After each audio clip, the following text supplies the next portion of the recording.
বলছে uniform civil code, বলছে এক দেশ এক আইন। তো আমাদের তো সংবিধানে আছে কাস্টমারি ল। তো আজকে কাস্টমারি লকে খতম করার ষড়যন্ত্র চলছে। যদি এক আইন হয় তাহলে বুঝতে হবে যে আমাদের রিজার্ভেশন যে সংরক্ষণ আছে, এরা এই সংরক্ষণকে খতম করার জন্যই ইউসিসি এই কালা আইন এরা আনতে চলেছে।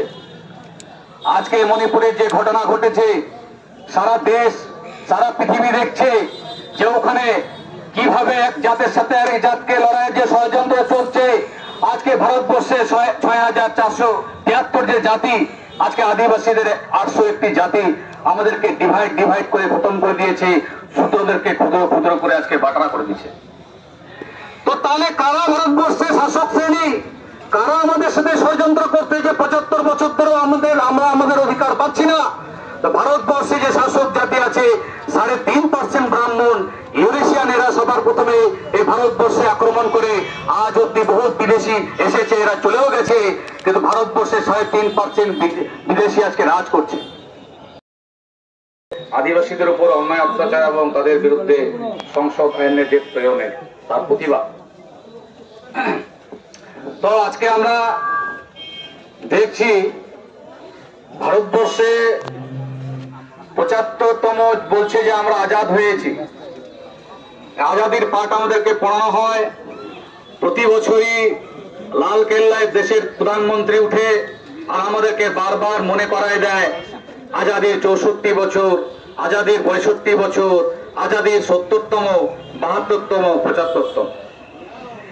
তো এই যে ৭৫তম চলতে চলতে আমরা আজ অব্দিও আমাদের দাবি দাওয়া নিয়ে আমরা বারবার মিছিল মিটিং করি, আমাদের হক অধিকারের জন্য লড়াই চাই, লড়াই করে বাঁচতে চাই। তো আমাদেরকে এখন হক অধিকারের জন্য আমাদেরকে মিছিল, মিটিং, র্যালি, ধর্ণা আমাদেরকে এখনো করতে হচ্ছে। তো আমরা তাই কিসের আজাদ হয়েছি? আমাদের উপরে এখন অন্যায় অত্যাচার হচ্ছে। তো তাহলে আমাদেরকে বুঝতে হবে যে আমরা বারবার এখানে আমাদের হক অধিকারের জন্য আমাদেরকে বারবার সরকারের কাছে আমাদেরকে আন্দোলন প্রতিবাদ জানাতে হচ্ছে, বাধ্য হচ্ছে আমরা। তো ভারতবর্ষে এটাই কারণ যে ভারতবর্ষে যারা আজকে শাসন ক্ষমতায় যারা বসে আছে, এরা আমাদের নিজের ভাই বন্ধু এরা হতে পারে না। আজকে পৃথিবীর বিভিন্ন দেশে সরকার ওদের আইন চলছে, জনগণের সমস্যার কথা তারা চিন্তা ভাবনা করে তাদের হক অধিকারের জন্য তাদের উপরে যে ন্যায় তা চিন্তা ভাবনা করে সেই দেশে তারা রাষ্ট্র চালাচ্ছে। সেখানকার জনগণের পরিস্থিতি আজকে ভারতবর্ষের যে পরিস্থিতি আকাশ পাতাল তফাৎ। তো আমরা জানি যে আমরা আদিবাসী, এই ভারতবর্ষের মূল নিবাসী। তো এই দেশটা আমরা যেভাবে জঙ্গল, যেভাবে পাহাড় পর্বত আমরা যেভাবে টিকিয়ে রেখেছি, যার জন্য সারা পৃথিবীতে যে ১৯২টা দেশ তারা যেটাকে বলা হচ্ছে ইউএনও, যে তারা জানে যে পৃথিবীর যারা আদিবাসী আছে তারা এই পৃথিবীকে টিকিয়ে রেখেছে। তো আজকে এই ভারতবর্ষে আদিবাসীদেরকে খতম করার প্রয়াস চলছে, যার জন্য যে ইউসিসি বলছে ইউনিফর্ম সিভিল কোড, বলছে এক দেশ এক আইন। তো আমাদের তো সংবিধানে আছে কাস্টমারি ল। তো আজকে কাস্টমারি লকে খতম করার ষড়যন্ত্র চলছে। যদি এক আইন হয় তাহলে বুঝতে হবে যে আমাদের রিজার্ভেশন যে সংরক্ষণ আছে, এরা এই সংরক্ষণকে খতম করার জন্যই ইউসিসি এই কালা আইন এরা আনতে চলেছে। আজকে মণিপুরের যে ঘটনা ঘটেছে, সারা দেশ সারা পৃথিবী দেখছে যে ওখানে কিভাবে এক জাতের সাথে আরেক জাতকে লড়াইয়ের যে ষড়যন্ত্র চলছে। আজকে ভারতবর্ষে ৬,৪৭৩ যে জাতি, আজকে আদিবাসীদের ৮০১টি জাতি আমাদেরকে ডিভাইড করে খতম করে দিয়েছে, শূদ্রদেরকে ক্ষুদ্র ক্ষুদ্র করে আজকে বাটনা করে দিচ্ছে। তো তাহলে কারা ভারতবর্ষের শাসক শ্রেণী, কারা আমাদের সাথে ষড়যন্ত্র করতে যে ৭৫ বছর ধরেও আমরা আমাদের অধিকার পাচ্ছি না? ভারতবর্ষে যে শাসক জাতি আছে ৩.৫% ব্রাহ্মণ, ইউরেশিয়ান, এরা সবার প্রথমে এই ভারতবর্ষে আক্রমণ করে আজ অব্দি বহুত বিদেশি এসেছে, এরা চলেও গেছে, কিন্তু ভারতবর্ষে ৩.৫% বিদেশি আজকে রাজ করছে। যারা পঞ্চায়েতের একটা মেম্বার হওয়ার যোগ্য না, আজকে এরা দেশের প্রধান তৈরি করছে। আজকে দেশে যে অন্যায় অত্যাচার গুলো হচ্ছে, আজকে যে চতুর্থ পিলার যাকে আমরা মিডিয়া বলি, আজকে মিডিয়া এরা হচ্ছে 5-8টা কুত্তা দালাল হয়ে বসে আছে। এরা এই অন্য অত্যাচার গুলোকে এরা আমাদের জনগণের সামনে প্রকাশ করছে না।